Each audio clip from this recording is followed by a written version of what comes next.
श्लोक महला पहला।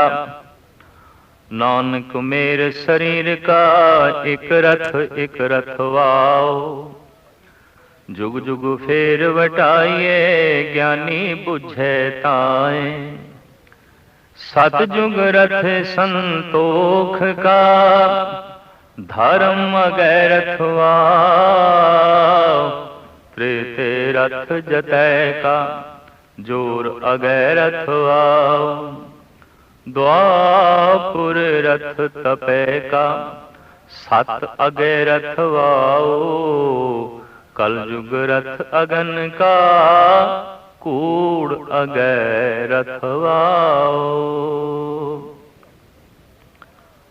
आसा दी वार दी ये 13वीं पौड़ी जिस दे नाल उच्चारण कीते हुए साहिब श्री गुरु नानक देव जी महाराज दे 2 महान श्लोक।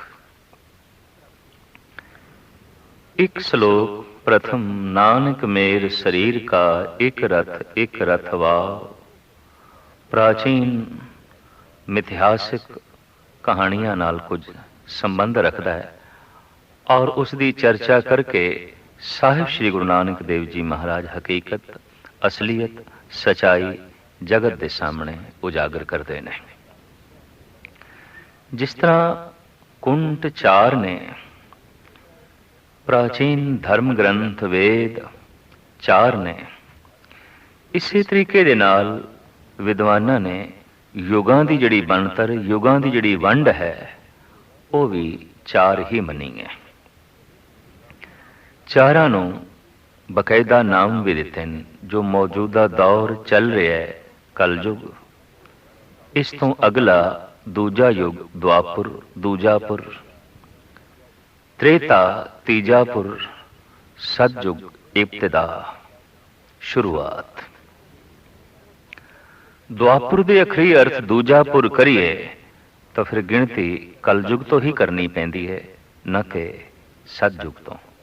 क्योंकि सतयुग तो गिनती करिए तो फिर त्रेता तीजा युग, द्वापुर दूजापुर, दूजापुर द्वापुर की गिनती ताई सही सामने आउंदी है जे गणत आरंभ करिए कलयुग तो।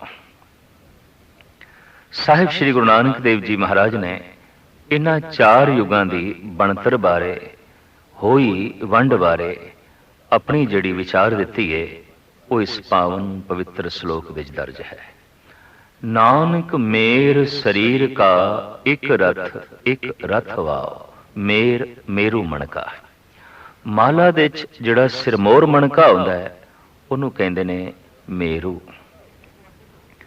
पर्वतां दे चों जिहड़ा सिरमौर पर्वत है साडे देश दे विच उहनूं मेरू सुमेर पर्वत करके कहंदे ने। जिस तरह पर्वतां दे चों सुमेर सिरमौर है, माला दे मणकियां दे चों मेरू मणका सिरमौर है, इसी तरीके नाल तमाम जगत जीवन दे विच मनुख जिहड़ा है ये सिरमौर है, ये मेरू है। मनुखा शरीर जिहड़ा है ये मेरू है, सुमेर पर्वत दी न्याई है या माला दे सिरमौर मणकियां दे चों है। माला दे च अनेकां मणके ने। संसार दी इस जीवन माला दे च अनेकां जीव जंत ने, कीड़े मकोड़े, पशु पंछी, वृक्ष इत्यादि। इन्हां परोए हुए मणकियां दे चों मनुखी मणका सिरमौर मणका है, मेरू मणका है। महाराज कहंदे ने नानक मेर शरीर का, ये जो मेरू शरीर है, मेरा जिहड़ा सिरमौर शरीर है, एक रथ वाओ। इस शरीर नूं, इस जीवन नूं चलाण वाला बकायदा एक रथ है और एक रथ वाओ है, रथ नूं खिंचण वाला है। एक रथ ते एक रथ नूं खिंचण वाला। दरअसल ये जीवन सामने जो लक्ष्य रख लेंदा है ते लक्ष्य की पूर्ति का जो साधन जुटांदा है उसे नूं सतगुरु देव जी महाराज ने रथ कहा है ते रथ नूं खिंचण वाला। रथ की जिस साधन दे नाल लक्ष्य की प्राप्ति होवे, वो जो लक्ष्य है वो खिंचण वाला और जिहड़े साधन ने वो रथ ने। ਸਾਹਿਬ ਸ੍ਰੀ ਗੁਰੂ ਨਾਨਕ ਦੇਵ ਜੀ ਮਹਾਰਾਜ ਫਰਮਾਨ ਕਰਦੇ ਨੇ, ਨਾਨਕ ਮੇਰ ਸਰੀਰ ਕਾ ਇੱਕ ਰਥ ਵਾਓ। ਇਹ ਜਿਹੜਾ ਮੇਰੂ ਸਰੀਰ ਹੈ, ਇਹਨੂੰ ਬਕਾਇਦਾ ਇੱਕ ਚਲਾਉਣ ਵਾਲਾ ਹੈ। ਕੌਣ ਚਲਾਉਣ ਵਾਲਾ ਹੈ? ਮਹਾਰਾਜ ਕਹਿੰਦੇ ਨੇ, ਜੁਗ ਜੁਗ ਫੇਰ ਵਟਾਈਏ, ਗਿਆਨੀ ਬੁੱਝੇ ਤਾਂ। ਪ੍ਰਾਚੀਨ ਸਮੇਂ 'ਚ ਐਸਾ ਹੁੰਦਾ ਸੀ ਕਿ ਰੱਥ ਨੂੰ ਜਿਹੜੇ ਘੋੜੇ ਖਿੱਚਦੇ ਨੇ ਤਾਂ ਕੁਛ ਯਾਤਰਾ ਤੈਅ ਹੋਣ ਤੋਂ ਬਾਅਦ ਘੋੜੇ ਬਦਲ ਦਿੱਤੇ ਜਾਂਦੇ ਸਨ, ਤਾਂ ਕਿ ਜਿਹੜੇ ਪਹਿਲੇ ਘੋੜੇ ਥੱਕ ਗਏ ਨੇ ਉਹਨਾਂ ਨੂੰ ਵਿਸ਼ਰਾਮ ਮਿਲੇ, ਦੂਜੇ ਖਿੱਚਣ। ਅੱਜ ਅਸੀਂ ਇਸ ਆਧੁਨਿਕ ਯੁੱਗ ਦੇ ਵਿੱਚ, ਵਿਗਿਆਨਕ ਯੁੱਗ ਦੇ ਵਿੱਚ ਦੇਖਦੇ ਹਾਂ, ਰੇਲ ਦਾ ਇੱਕ ਇੰਜਨ ਕਾਫੀ ਦੂਰ ਚੱਲਣ ਤੋਂ ਬਾਅਦ ਜਦ ਗਰਮ ਹੁੰਦਾ ਹੈ, ਬਦਲ ਦਿੰਦੇ ਨੇ, ਦੂਜਾ ਲਾ ਦਿੰਦੇ ਨੇ।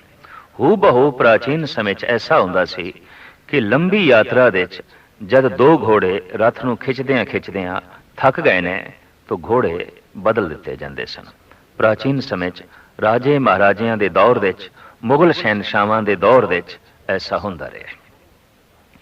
ਮਹਾਰਾਜ ਕਹਿੰਦੇ ਨੇ, ਇਸ ਰੱਥ ਦੇ ਜਿਹੜੇ ਰਥਵਾਓ ਨੇ, ਰੱਥ ਨੂੰ ਖਿੱਚਣ ਵਾਲੇ ਨੇ, ਜੁਗ ਜੁਗ ਫੇਰ ਵਟਾਈਏ, ਹਰ ਯੁੱਗ ਦੇ ਵਿੱਚ ਬਦਲਦੇ ਰਹੇ ਨੇ, ਵਟਦੇ ਰਹੇ ਨੇ, ਦੂਜੇ ਆਂਦੇ ਰਹੇ ਨੇ, ਤੀਜੇ ਆਂਦੇ ਰਹੇ ਨੇ।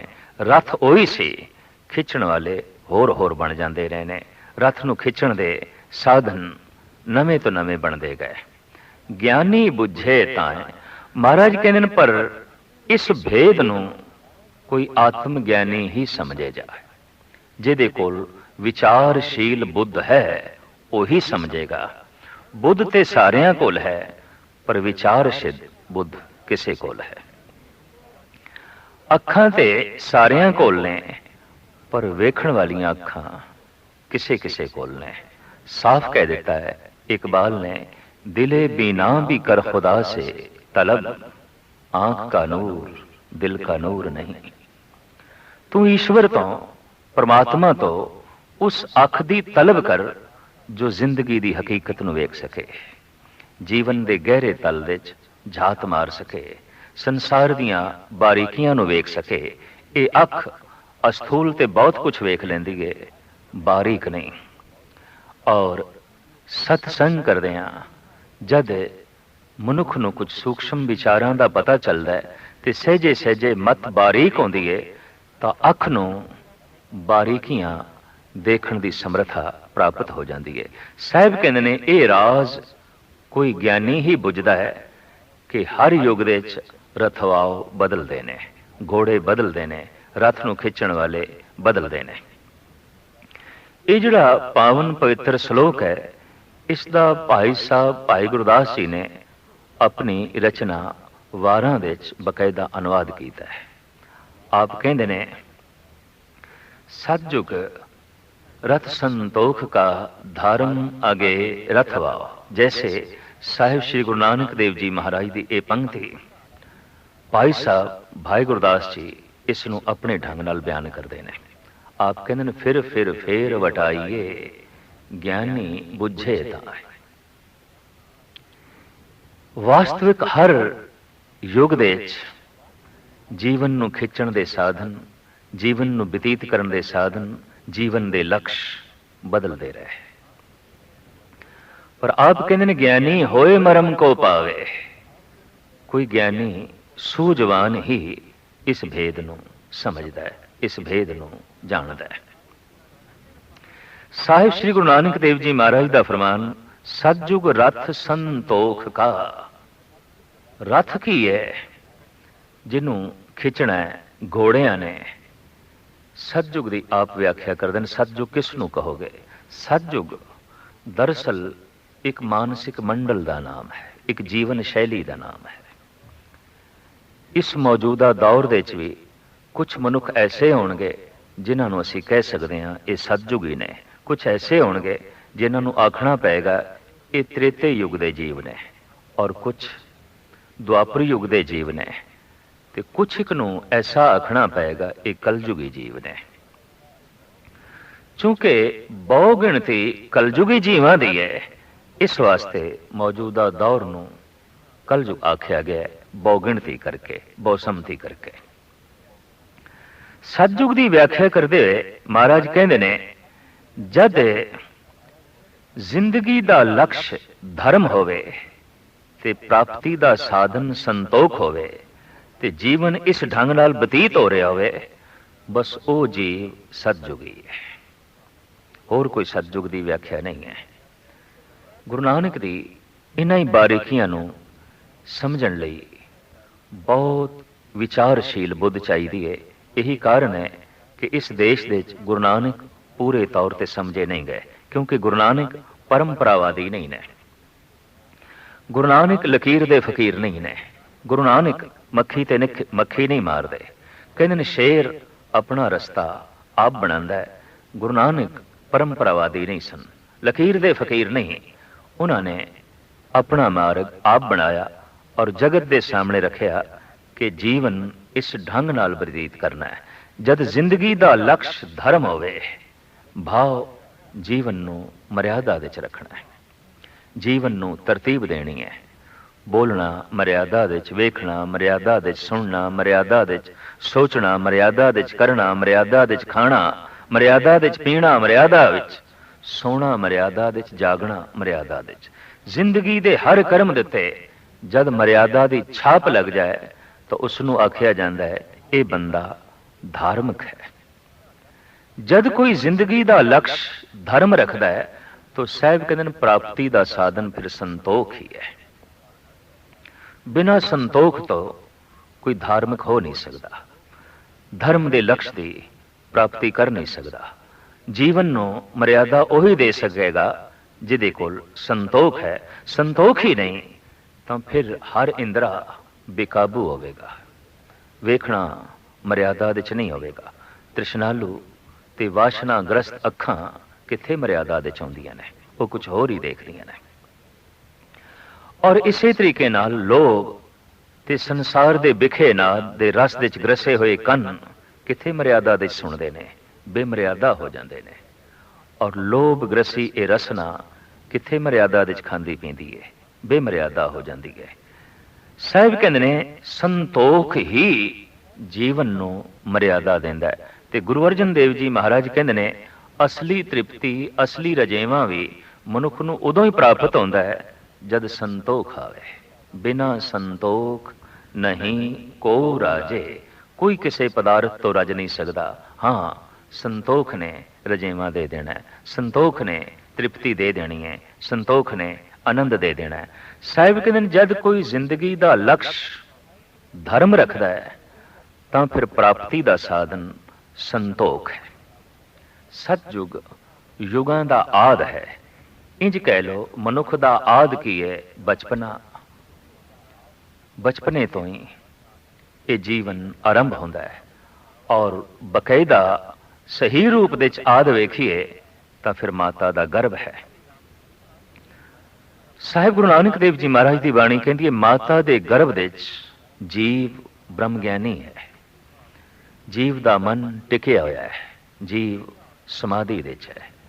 ध्यान नूं खिंडाण दे कोई साधन नहीं। ध्यान खिंडदा है कुछ वेख के, कुछ सुन के, कुछ स्पर्श करके, कुछ चख के, कुछ सूंघ के। इंद्रियां दे ये सारे द्वार गर्भ काल दे बंद ने। मनुख ने वड्डे होके जद समाधि की तमन्ना की है, परम विश्राम की तमन्ना की है, तो तमन्ना उसे चीज़ की की जा सकती है जिसका के अनुभव होवे, जिसका के बोध होवे। तो समाधि का बोध मनुख नूं है, हर एक नूं है। परम विश्राम का बोध मनुख नूं है और हर एक नूं है। परम आनंद का बोध हर प्राणी नूं है। लेकिन वो परम आनंद प्राप्त किवें होवे ये बोध नहीं। लेकिन परम आनंद इस दे कोल सी खो गया, जमदियां ही खो गया, जन्म लैंदियां ही खो गया। भाई गुरदास जी कहते रोवै रतन गवाए के माया मोह हनेर गुबारा, ओ रोवे दुख अपना हस हस गावे सब परवारा। डॉक्टर कहते ने कि जमदियां जो बच्चा रोंदा है ये प्राकृतिक है, रोना चाहिए तां इसका कंठ खुलेगा। रोना जिंदगी की निशानी होवेगा। रोण दे नाल उहदे श्वासां की गति बकायदा रूप जो है चलेगी। धार्मिक पुरुष कुछ होर ही कहते ने, भाई गुरदास कुछ होर कहते ने। भाई गुरदास कहते ने कि माता दे गर्भ दे विच ये बच्चा समाधि दे सी, माता दे गर्भ दे विच ये बच्चा परम ध्यान दे सी। और गुरु ग्रंथ साहब जी महाराज की बाणी ने भी बकायदा इसनूं मन्निया। पहले पहरे रहन के वणजारिया मित्रा, हुक्म पया गरबास, उर्द तप अंतर करे वणजारिया मित्रा, खसम सेती अरदास। गुरु नानक देव जी महाराज का कहना कि भावें उल्टा है, ये माता दे गर्भ दे ध्यान परमात्मा च जुड़े होया है, समाधि दे है, परम आनंद दे है, परम रस दे है। विज्ञानक बाहर गर्भ काल की अवस्था बना रहे हैं, उन्होंने ऐसे गुंबद बनाए ने और उस दे वो पानी रखे है जो माता दे गर्भ दे पानी हुंदा है। जितना उस दे नमक है, जितनी उस दे गरमाई है, गर्भ काल दे बच्चा तैरता है। हू बाओ इस तरह दे गर्भ बार बना के मनुख नूं उस दे रखिया गया है और तमाम साधन उही जटाए गए ने जिहड़े कि माता दे गर्भ दे च होण। कहंदे ने मनुख ने कुछ रस महसूस किया है, मनुख ने कुछ आनंद महसूस किया है, मनुख ने कुछ विश्राम महसूस किया है। ये विश्राम कुदरती है, रब वालों जीव नूं मिलिया है। जन्म होया ते जमदियां की होया, ध्यान खिंड गया। कुछ अखां खुलियां वेख्या, कुछ कन्नां दे च नाद पै, कुछ शरीर ने स्पर्श किया, बाद दे च रसना ने दुध चखिया, उहदा स्वाद माणिया, ध्यान खिंड गया। ध्यान दे खिंडदियां ही बच्चा रो पिया। साइंस कुछ होर कहती है, धर्म कुछ होर कहता है। ये जमदियां जो रोया है बस समाधि इस दे कोल छिन गई, परम रस इस दे कोल छिन गया। हुण सारी जिंदगी मनुख समाधि ही लभदा है। ये गल वखरी है, कदी धन दे समाधि लभदा है, कदी पुत्रां दे आनंद लभदा है, कदी परिवार दे विश्राम लभदा है, कदी खाणियां पीणियां दे रस लभदा है, कदी संसार दे कौतकां दे वो परम समाधि लभदा है। पर समाधि जिथे है वाकई उत्थे नहीं लभदा। जिस ढंग नाल खोई है उसे ढंग नाल ही प्राप्त हो सकती है। मनुख जिस द्वार तो घर तो बाहर आया है उसे द्वार दे अंदर प्रवेश कर सकेगा। जिन्हां दरवाजियां दे राही ध्यान बाहर गया है, हुण उन्हां ही दरवाजियां दे राही अंदर प्रवेश करना पएगा। कबीर इसनूं कहंदे ने, मूंद लिए दरवाजे बाजी अले अनहद बाजे। माता दे गर्भ दे जैसे ज्ञान इंद्रियां दे द्वार बंद सन, कबीर कहंदे ने मैं फिर बंद कर ले। मैं अखां बंद कर लईआं, मैं कन्न बंद कर लेने, मैं रसना बंद कर लई है, मैं नासका बंद कर लई है, मैं खलड़ी दा द्वार बंद कर लिया है। तुसी आखोगे क्या ऐसा संभव है? हाँ संभव है। कबीर कहंदे ने, हुण अखां मेरियां खुलियां ने, ध्यान बाहर नहीं जाता, कन्न मेरे खुले ने, ध्यान बाहर नहीं जाता, रसना रस माणदी है, ध्यान बाहर नहीं जाता, नासका ते खलड़ी दे राही ये हुण ध्यान मेरा बाहर नहीं जाता, अंतर्मुखी मैं हो गया, ये द्वार मैं बंद कर दिते। कहंदे ने एक ते माता दे गर्भ दे च ये द्वार बंद ने, एक समाधि लीन जो पुरुष है उस दे द्वार बंद ने, बाकी सब दे खुले ने। ये द्वार ते बाकी सारियां दा ध्यान इन्हां द्वारां दे राही, इन्हां दरवाजियां दे राही बाहर भटकदा रहिंदा है। साहिब कहंदे ने, मूंद लिए दरवाजे बाजी अले अनहद बाजे। दरअसल धर्म की सारी साधना भी इन्हां दरवाजियां नूं बंद करन दी है। देखण दे चाहुंदा है कि मनुख मंदिरां दे दरवाजे खोल लैंदा है, गुरुद्वारियां दे दरवाजे खोल लैंदा है, मस्जिदां दे बूहे खोल लैंदा है और अंदर प्रवेश कर लैंदा है। पर ऐसा धर्म दा जिहड़ा बोध है, धर्म दा जिहड़ा ज्ञान है, वो ये है कि पुरखा जीवन दे द्वार ते बंद करने पैणगे ताकि ध्यान बाहर ना आवे। तो मंदिर दे अंदर प्रवेश कीता है, हुण ध्यान जीवन मंदिर दे प्रवेश करे। तो मस्जिद दे अंदर प्रवेश कीता है, हुण जीवन दी मस्जिद दे प्रवेश कर। तू गुरुद्वारे दे प्रवेश कीता है, हुण जीवन दी धर्मशाल दे प्रवेश कर, ते प्रवेश करके द्वार बंद कर दे ताकि फिर ਬਾਹਰ ਨਾ ਨਿਕਲੇ। ਇਸ ਤਰ੍ਹਾਂ ਦੇ ਪੁਰਸ਼ ਨੂੰ ਕਹਿੰਦੇ ਨੇ ਸਮਾਧੀ ਲੀਨ। ਗਰਭ ਕਾਲ ਵਿੱਚ ਜਿਹੜੀ ਅਵਸਥਾ ਸੀ ਫਿਰ ਉਸਨੇ ਪ੍ਰਾਪਤ ਕਰ ਲਈ ਸਾਧਨਾ ਕਰਦਿਆਂ ਕਰਦਿਆਂ। ਤੋ ਸਤਜੁਗ ਜੀਵਨ ਦਾ ਗਰਭ ਕਾਲ ਸੀ। ਗਰਭ ਕਾਲ ਵਿੱਚ ਜੈਸੇ ਬੱਚਾ ਸਮਾਧੀ ਵਿੱਚ ਹੈ, ਸਤਜੁਗੀ ਜੀਵ ਸਮਾਧੀ ਵਿੱਚ ਹੈ, ਕਿਉਂਕਿ ਉਹਦੇ ਕੋਲ ਧਰਮ ਹੈ, ਕਿਉਂਕਿ ਉਸਦੇ ਕੋਲ ਸੰਤੋਖ ਹੈ।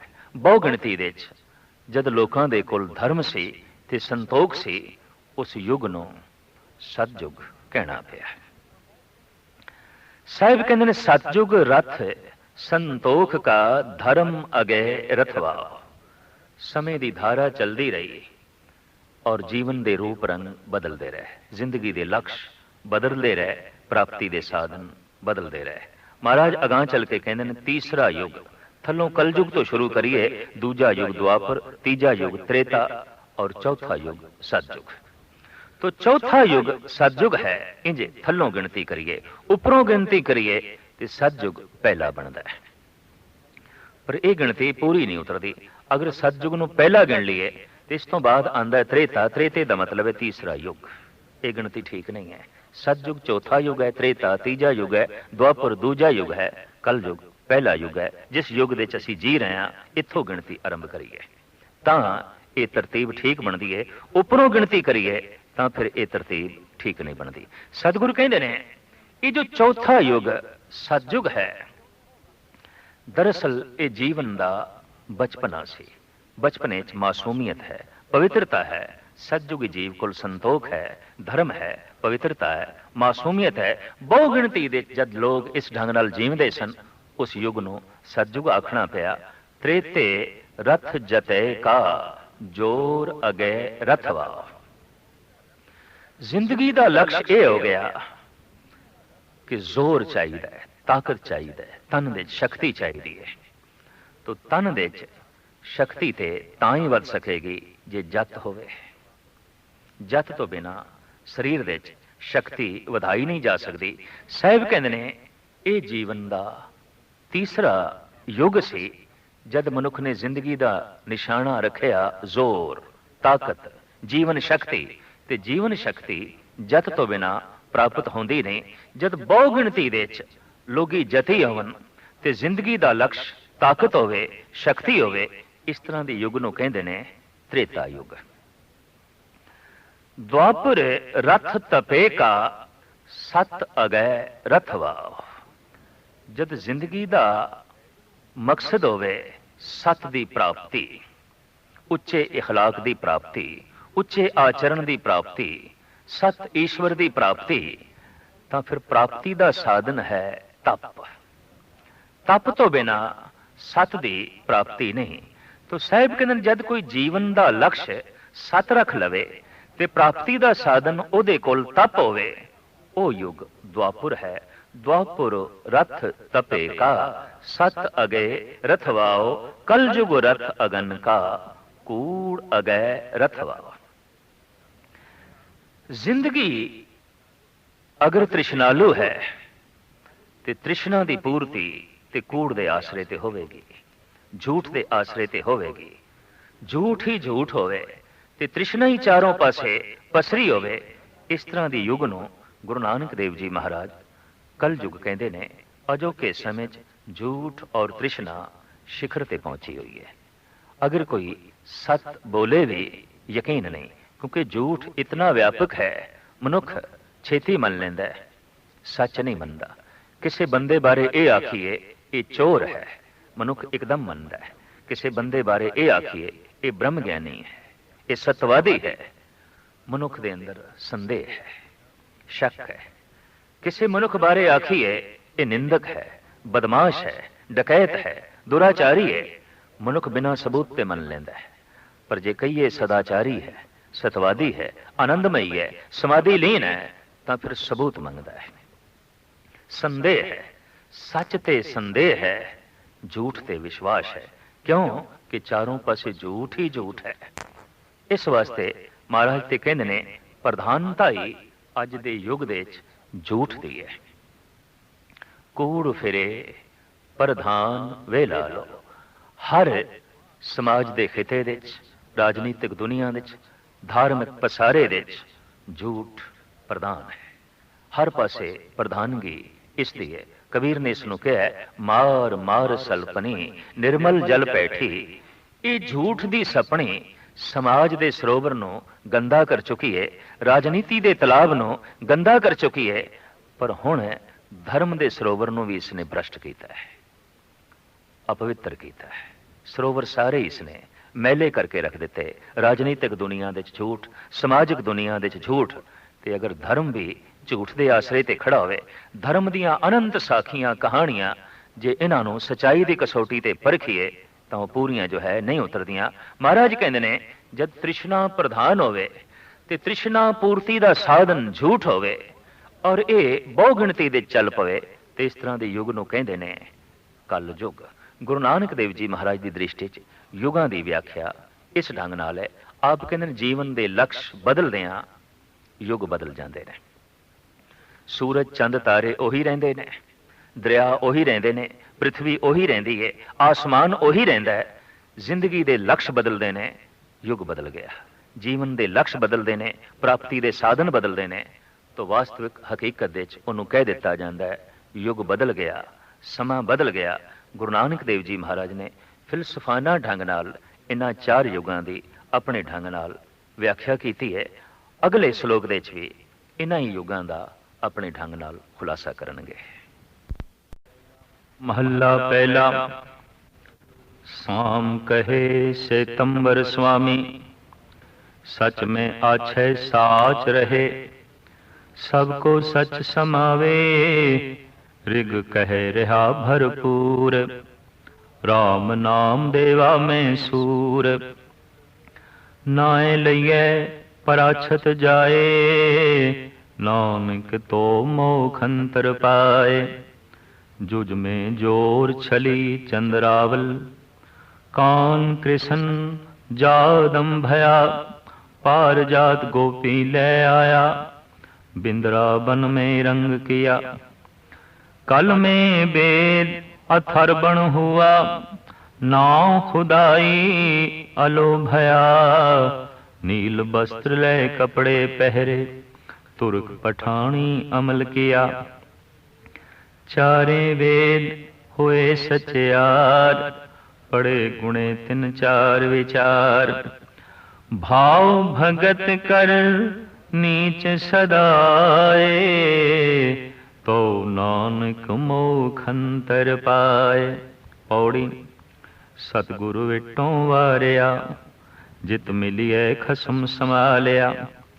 जिन कर उपदेश ज्ञान अंजन दिया, इन्हीं नेत्री जगत निहालिया। खसम छोड़ दूजे लगे, डूबे सेवन जारिया। सतगुरु है बोहे था, विरले किनै विचारिया। कर कृपा पार उतारिया, कर कृपा पार उतारिया।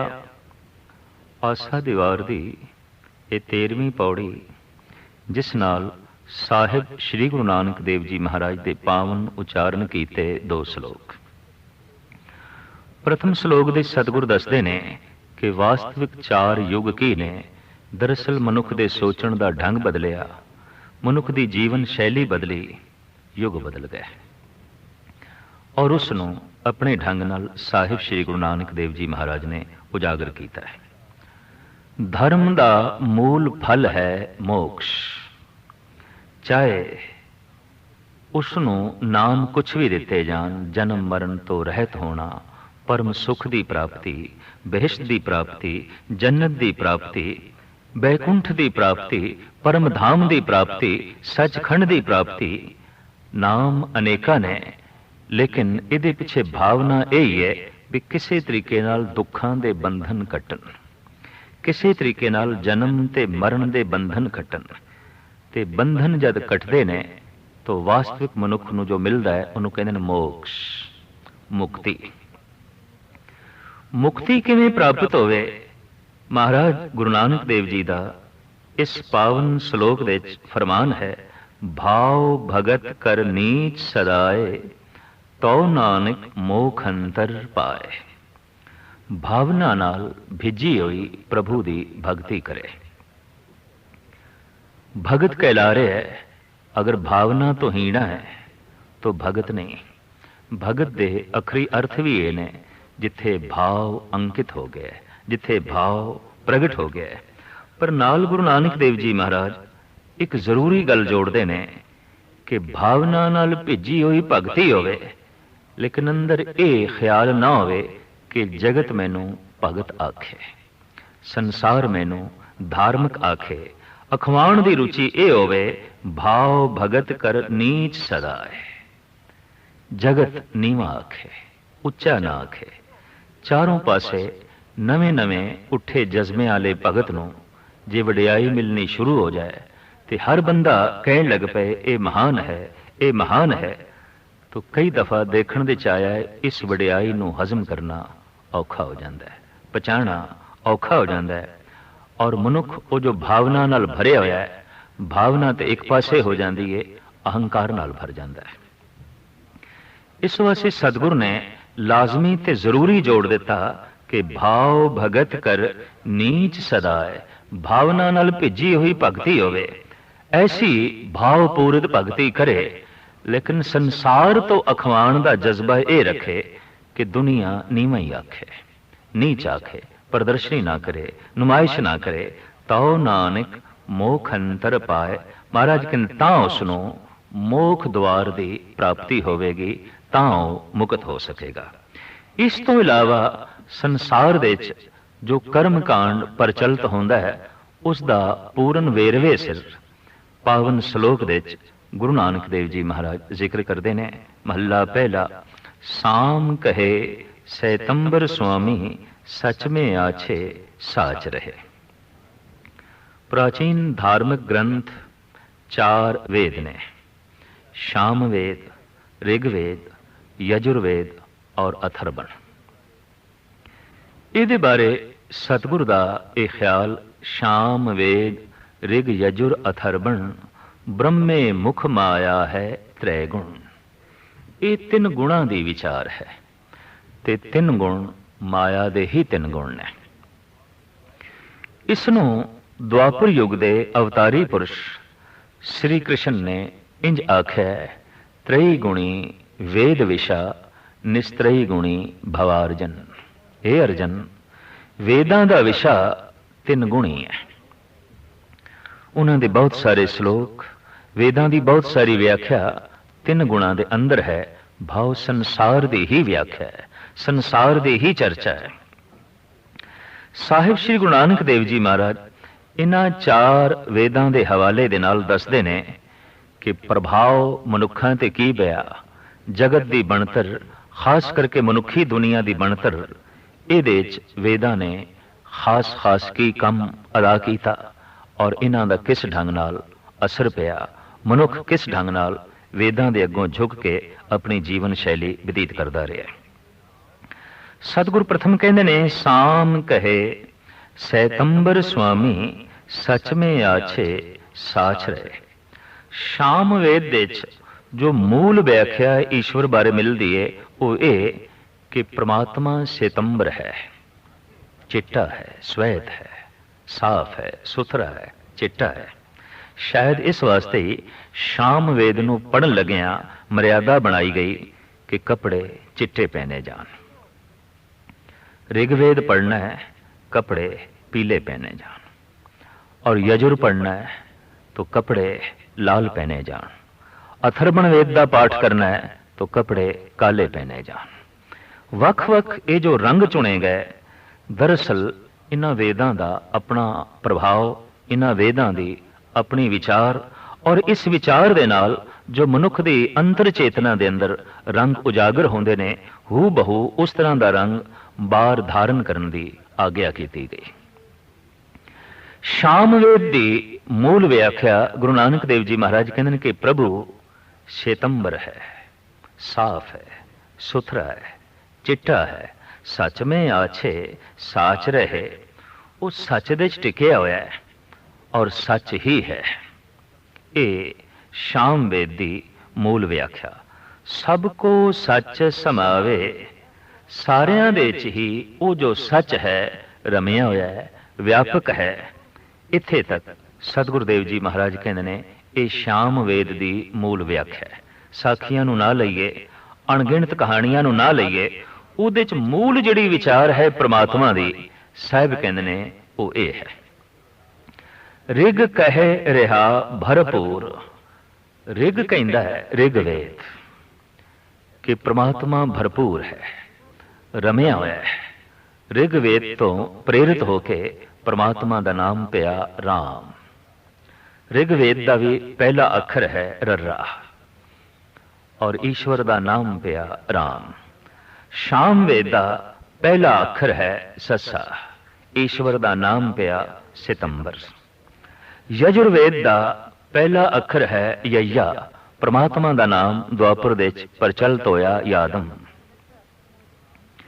ਔਰ ਇਸੇ ਤਰੀਕੇ ਨਾਲ ਗੁਰੂ ਨਾਨਕ ਦੇਵ ਜੀ ਮਹਾਰਾਜ ਇਸ਼ਾਰਤਨ ਕਹਿੰਦੇ ਨੇ ਅਥਰਵਣ ਵੇਦ ਦੇ ਵਿੱਚ ਪਹਿਲੇ ਹੈ ਐੜਾ। ਹਿੰਦੁਸਤਾਨ ਦੇ ਵਿੱਚ ਨਾਮ ਪ੍ਰਧਾਨ ਹੋ ਗਿਆ ਸੀ ਗੁਰੂ ਨਾਨਕ ਦੇਵ ਜੀ ਮਹਾਰਾਜ ਦੇ ਵਕਤ ਅੱਲਾਹ, ਜਿਹਦੇ ਵਿੱਚ ਐੜਾ ਪ੍ਰਥਮ ਹੈ, ਜਿਸ ਦੇ ਵਿੱਚ ਐੜਾ ਪਹਿਲੇ ਹੈ।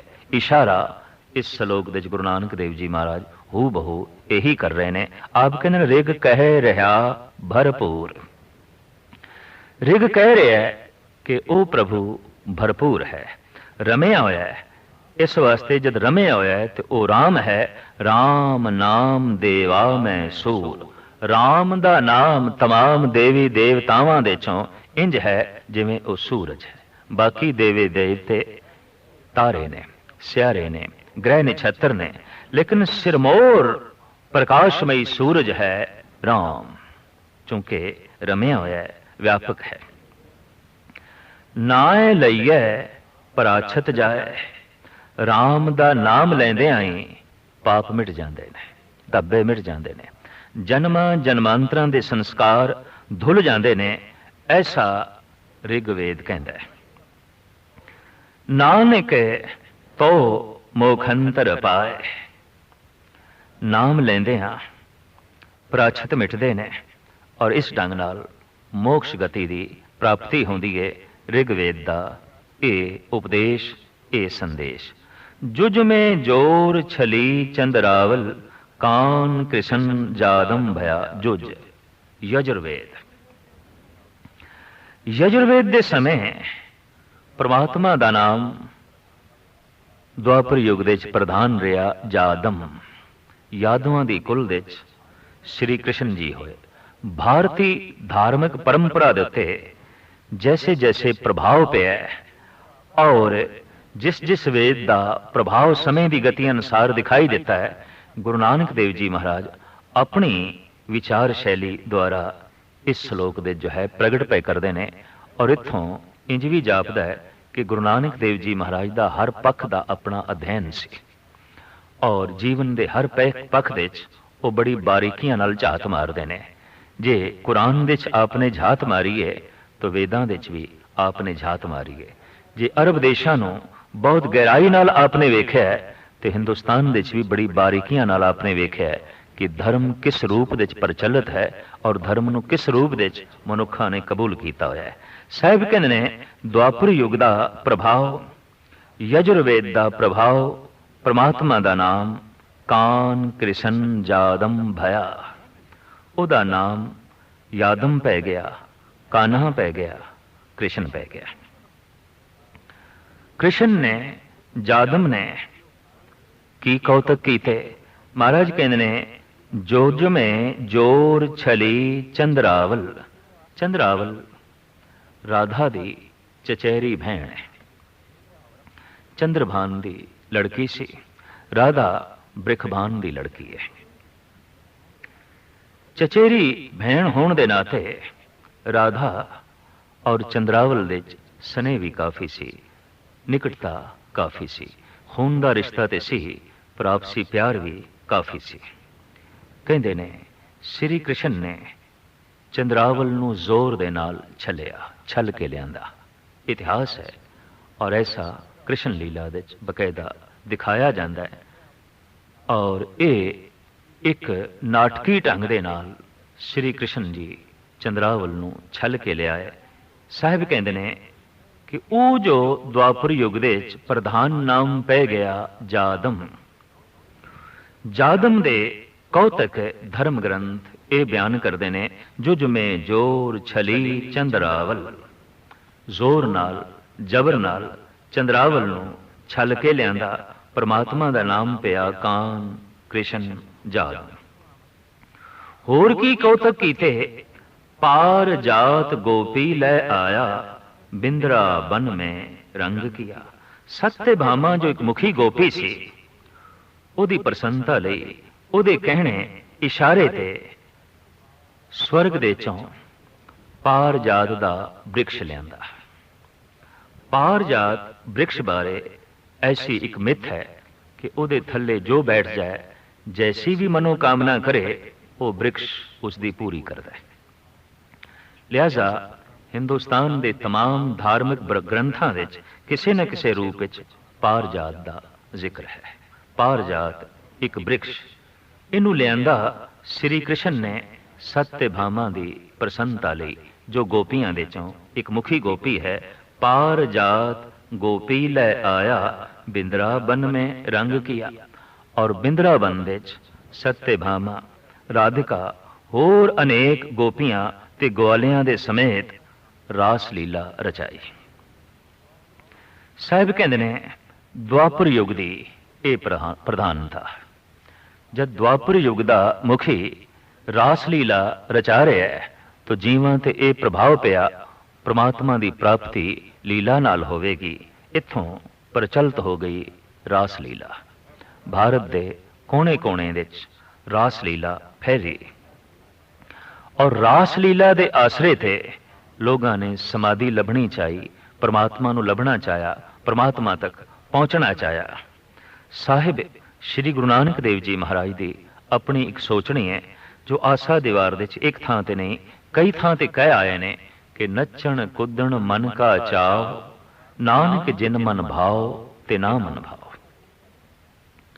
हकीकत सतगुरु कहते हैं कि एक मन का परचावा हो सकता है, समय नूं सफल करना नहीं है, जिंदगी नूं सफल करना नहीं है।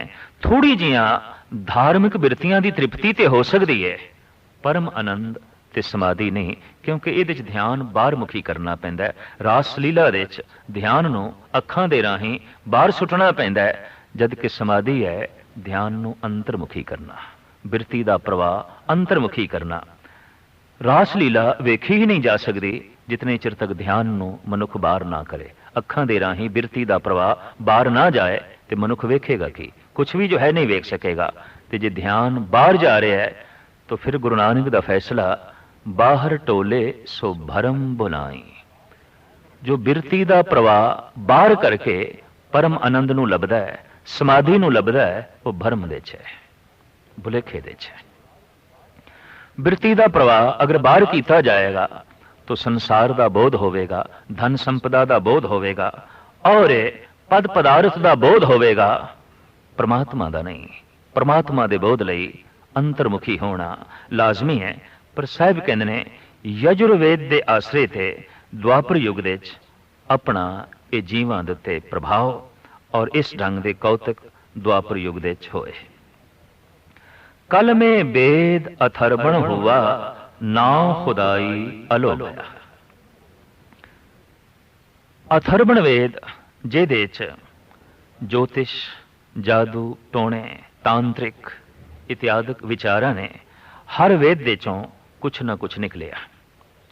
आयुर्वेद चिकित्सा का ज्ञान, संगीत का ज्ञान, कविता का ज्ञान, जादू टोणियां का ज्ञान, ज्योतिष का ज्ञान, तांत्रिक विद्या, और इस दे वख-वख तांत्रिक काला, लाल या सफेद, ये सारी विद्या वेदां दे राहीं बाहर प्रचलित हुई, और हर एक एक विद्या नूं किसी मनुख ने खास अध्ययन करके प्रचलित किया। साहिब कहते हैं अथर्वण वेद जिहड़ा है, इसका भी अपना प्रभाव भारत देश परमात्मा का नाम अल्लाह पै गया, और होर जीव किस प्रभाव हेठ आए ने। कल में वेद अथर्वण हुआ, नाम खुदाई अलोभया। ईश्वर का नाम जिथे पहले राम सी, जादम सी, सितंबर से प्रधान हो गया अल्लाह खुदा। सतगुर इत्थे सितंबर राम जादम या खुदा दा भेद नहीं दस रहे भी इन्हां नामां दे कुछ भेद है, अंतर है। साहब दसदे ने जीवां दी सोचणी दे बदलण दे नाल नाल ईश्वर दे नाम बदलते गए। ईश्वर दा सुभाव भी मनुख बदलदा गया ते जद मनुख ने अपने सुभाव दे मुताबिक ही ईश्वर नूं ढालना चाहया है तां फिर कुदरती गल है उस तरह की रूप शैली धर्म की जगत दे च बननी सी। जद के धर्म की साधना है कि अपने आप नूं ईश्वर वर्गा बना। धर्म की यह साधना नहीं कि ईश्वर नूं तू अपने वर्गा बना। ईश्वर नूं असी अपने वर्गा बना भी नहीं सकते। अगर ईश्वर साडे वर्गा बन सकता है और साडे करतब नाल ही बन सकता है तो ईश्वर साथों वड्डा नहीं है, महान नहीं है। हाँ, असी साधना करके मेहनत करके और ईश्वर की कृपा द्वारा ईश्वर वर्गे बनने दे समर्थ हो सकते हैं। और कबीर ते साफ कहते ने हर जन ऐसा चाहिए जैसा हरि ही होए। हरि दा भगत ऐसा चाहिए जैसा कि हरि आप है, ईश्वर आप है। नाम खुदाई अलो भया। महाराज कहते ने नाम प्रचलित होया अल्लाह। अज करीबन करीबन ये नाम समुची दुनिया दे बहुगिणती दे उजागर है। अफ्रीका दे देश, Arab, Iran, Afghanistan, Indonesia, Malaysia, Bangladesh, Pakistan और हिंदुस्तान दे भी काफ़ी तादाद रसना ते नाम है अल्लाह अल्लाह। साहब कहते ने ये समय के मुताबिक ईश्वर का एक नाम पिया जो पहले कुछ होर नाम सन। ये नाम समय के अनुसार प्रचलित होया। नील वस्त्र ले कपड़े पहरे तुर्क पठानी अमल किया। देशवासियों ने कपड़े नीले पहन लेने, हरे रंग के जो है पहन लेने और पठान ते तुर्क जिहड़े सन उन्हां दा पहरावा धारण करके उन्हां दी बोली ते शैली भी अपने अमल दे च लियांदी है, अपने जीवन दे जो है लियांदी है। क्योंकि साहिब गुरु नानक देव जी महाराज दे वक्त जो कुछ प्रभाव चल रहा सी आप उसका जिक्र करते हैं। चारे वेद होए सचियार। ये जिहड़े चार वेद ने अपने ढंग नाल जो कुछ इन्हां ने आख्या है, जिहड़ी विचार है वो सच्ची है। गुरु ग्रंथ साहब जी महाराज की एक खूबी है कि आप किसी भी धर्म ग्रंथ ते धार्मिक रहबर की निंदा नहीं करते। गुरु ग्रंथ साहब दे ते वाक ने वेद कतेब कहो मत झूठे। न तू कतेबां नूं झूठा आख, न तू वेदां नूं झूठा आख। झूठा कौन है? वेद कतेब कहो मत झूठे, झूठा जो न विचारे। जो इन्हां दी सही विचार नहीं करता बस वही झूठा है, वास्तविक वही झूठा है। हर धर्म ग्रंथ दे कुछ खूबियां मिलणगियां, हर धर्म ग्रंथ दे कुछ सच की प्रेरणा मिलेगी, पर जो प्रेरणा लेना ही नहीं चाहते वो अवगुण लभ लैणगे।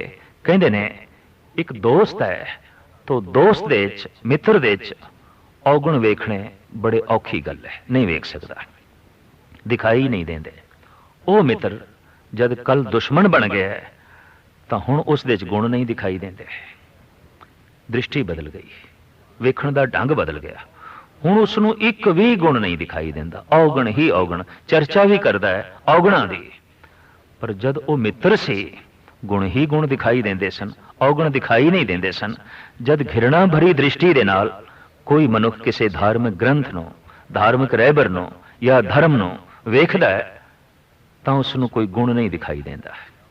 जद विचार ते तटस्थ बकायदा इस बिरती नाल जद देखदा है तां हर धर्म ग्रंथ दे कुछ खूबियां, कुछ महान गल्लां, कुछ जीवनदायी गल्लां उन्होंने दिखाई देंदियां ने।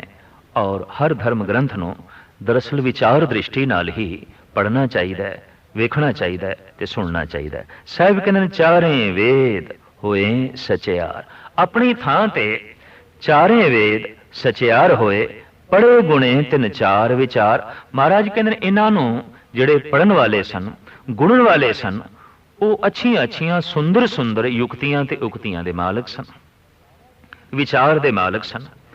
पर महाराज कहंदे ने मोक्ष किवें प्राप्त होवे, मुक्ति किवें प्राप्त होवे? भाव भगत कर नीच सदाए तो नानक मोख अंतर पाए। भावना नाल हिरदा भिजिया होवे ते भावपूरत प्रभु की बंदगी की जाए तां ही परमात्मा वल्लों मोख की प्राप्ति होवेगी ते फिर नाले सदवावे अपने आप नूं नीच। गुरु नानक देव जी महाराज कहते ने नीचा अंदर नीच जात, नीची हूं अति नीच, नानक तिनके संग साथ, वडिया स्यों क्या नहीं। नीच ते नीच अत नीच होए कर बिनो बुलावो, कहो नानक हम नीच करम्मा, शरण परे की राखो शर्मा।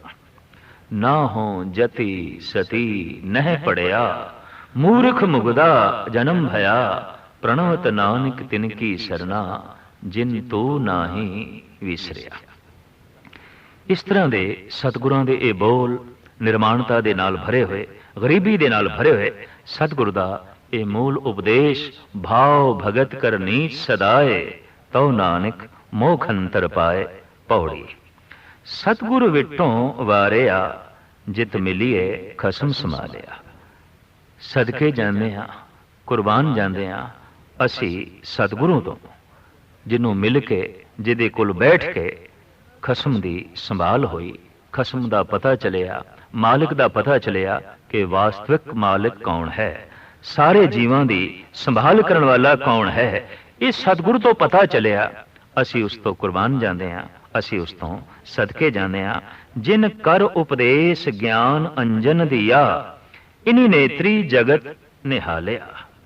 जिसने अपने उपदेश द्वारा, अपनी सिक्ख्या द्वारा अखां विच ऐसा सुरमा पाया, ऐसा ममीरा पाया, इन्हीं नेत्री जगत निहालिया।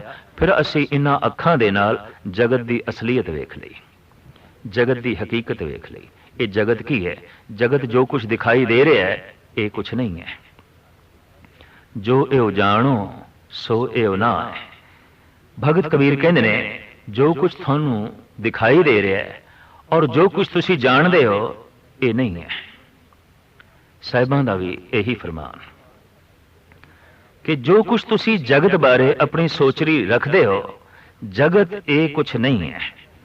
जगत की हकीकत दा उदों पता चलता है जिन कर उपदेश ज्ञान अंजन दिया, इन्हीं नेत्री जगत निहालिया। अंजन सुरमा, अंजन ममीरा। जिसने ज्ञान दा सुरमा, ज्ञान दा ममीरा अखां दे च पाया, अखां खुल गईयां और ऐसियां खुलियां कि इन्हीं नेत्री जगत निहालिया। फिर असी इन्हां अखां दे नाल जगत की असलीयत वेख लई। जगत नूं असी भी वेखदे हां, जगत की असलीयत नहीं दिखाई देंदी। असलीयत उदों दिखाई देंदी है जद गुरु ज्ञान का सुरमा अखां दे च पाउंदा है। फिर वृक्ष कुछ होर दिखाई देंदे ने, फिर मनुख कुछ होर दिखाई देंदे ने, फिर ये ग्रह नक्षत्र सूरज चंद तारे सानू कुछ होर दिखाई देंदे ने। भगत नामदेव जी महाराज की अखां दे च ज्ञान का सुरमा है। आप कहंदे ने सब गोबिंद है, सब गोबिंद है, गोबिंद बिन नहीं कोई। एक अनेक व्यापक पूरक, जत देखो तत सोई। मैं तो जिधर देखदा वो एक ही व्यापक है और सब कुछ गोबिंद ही है। ये तां ही हो सकता है कि ज्ञान का सुरमा अखां दे चोवे। जिन कर उपदेश ज्ञान अंजन दिया, इन्हीं नेत्री जगत निहालिया। खसम छोड़ दूजे लगे, डुबे से वन जा रहा। उस मालिक नूं छड़ के जिहड़े किसी होर दी इबादत दे च जुटे हुए ने, जिसनों गुरु अर्जन देव जी महाराज फरमान करते हैं, चेरी की सेवा करे ठाकुर नहीं दीसे, पोखर नीर विरोलीए माखन नहीं दीसे। बई नौकर दी सेवक दी ते सेवा कर रहा है ते मालिक दिखाई नहीं दे रहा। चेरी की सेवा करे, चेले दी सेवा पिया करता है, ठाकुर नहीं दीसे, मालिक दिखाई नहीं देता, मालिक दा पता ही नहीं, मालिक दा बोध ही नहीं। पोखर नीर विरोली है माखन नहीं से। मटकी दे अगर पानी पा के रिड़की है तो मक्खन थोड़ी निकलना है। पानी नूं रिड़क के मक्खन की प्राप्ति नहीं हो सकती। साहिब गुरु नानक देव जी महाराज इत्थे भी कुछ ऐसा ही फरमान पे करते हैं कि जगत दही दे भुलेखे च अधिकतर पानी ही रिड़क रहा है। इनू कबीर भी कहते ने, ऐसो अचरज देखियो कबीर, दद के भोले बिरोले नीर। मैं आश्चर्य वेख्या संसार दे कि दुनिया दही दे भुलेखे च पानी जो है रिड़क रही है। खसम छोड़ दूजे लगे डुबे से बन जा रहा। मालिक नू छड़ के जो दूजियां दी बंदगी दे जो है लगे हुए ने, आखिर ये बन जा रहे एक दिन भव सागर दे डुब जाते ने, गर्क हो जाते ने। पर महाराज कहते विरले किने विचारिया, किसे विरले ने अपनी विचार दे ये गल लियांदी है कि सतगुरु बोहत है, सतगुरु जहाज है, ये बैठ के पार होया जा सकता है। जीवन दे कोई विरला ही इस विचार नू लियाउंदा है, कर किरपा पार उतारिया, जिस दे उत्ते बख्शिश हो जाए अकाल पुरख दी, जिस दे उत्ते रहमत हो जाए, उन्होंने सतगुरु बोहत की प्राप्ति हो जाती है। और कृपा द्वारा अकाल पुरख की वो पार उतर जाता है, परम आनंद की प्राप्ति कर लेंदा है, समाधि की प्राप्ति कर लेंदा है। 13वीं पौड़ी दे सतगुरु देव जी महाराज मूल गल जिहड़ी दसदे ने वो यही कि सतगुरु एक जहाज है जिहदे च बैठ के असी पार होना है, ते सतगुरु एक ज्ञान है। तो अपने सुभाव नू एक पासे रख के गुरु का सुभाव ते अकाल पुरख का सुभाव प्राप्त करना है। अकाल पुरख नू वेख सकांगे, अकाल पुरख के सुभाव नाल गुरु नू समझ सकांगे, गुरु की जो है विचार नाल। तो आप कहंदे ने गुरु एक बोहत है, इहदे च बैठो, भव सागर तो पार हो, परम धाम दे च पहुंचो।